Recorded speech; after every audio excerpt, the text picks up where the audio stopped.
Баршаңызға қайырлы күн достар. Менің каналыма қош келдіңіздер. Бүгін сіздермен үй жағдайында өте қарапайым пицца пісіретін боламын.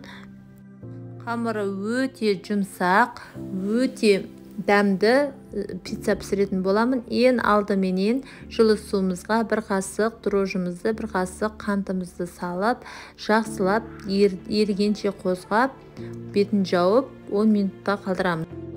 Үстіне бір шым тұзымызды саламыз. Дайын болған көтерілген дрожжымызды құятын боламыз. Үстіне 2 қасықтай зәйтүн майын құямыз. Міне осылай, осы май құю өте маңызды, өйткені қамырымыз керемет көтерілуі осы зәйтүн майының байланысты. Осындай керемет рецепттермен бөлісетін боламын. Сол үшін менің каналыма жазылып, тіркеліп, комментарий жазуды ұмытпаңыздар. Осындай қазақша рецепттермен бөлісетін боламын. Орап қоямыз. Мұны көріп тұрғандайыңыздар, керекті заттарымыз. Қамырым ашыды. Енді осы ашқан қамырымызды екіге бөліп, осылай қамырымызды пицца жасайтын боламыз. Қолдарымызды сулап аламыз, қолға жабыспау үшін. Пеншені майлап алыңыздар, өйткені жабысып қалуы мүмкін. Сол үшін майлап, осыған қамырымызды жасайтын боламыз. Қамырымыз жұқа болса да ештеңе етпейді, өйткені қамырымыз ашыған қамыр болғандықтан қатып қалмайды, жұмсақ болып піседі. Бетіне майонезбен кепшікті пайдаландым. Осылай кепшікпен майонезді қолданып жатырмын.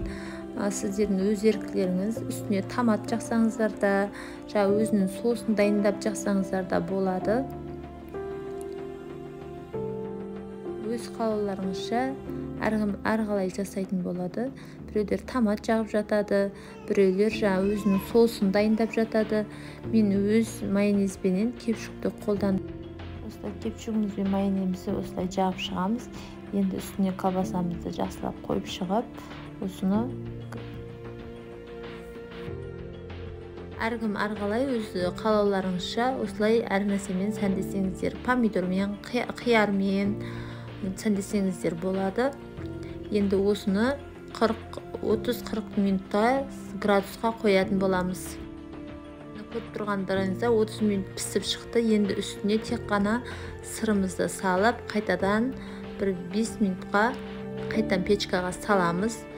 Сәл сырымыз ерісе болды. Көп қоймаймыз, бір 5 минутқа қоямыз. 5 минутта уже сырымыз еріп, әдемі болып піседі. Мұны көріп тұрғандарыңыздай, мұны менің пиццам өте керемет болып пісті. Үйде міндетті түрде жасап көріңіздер. Өте жұмсақ қамыры.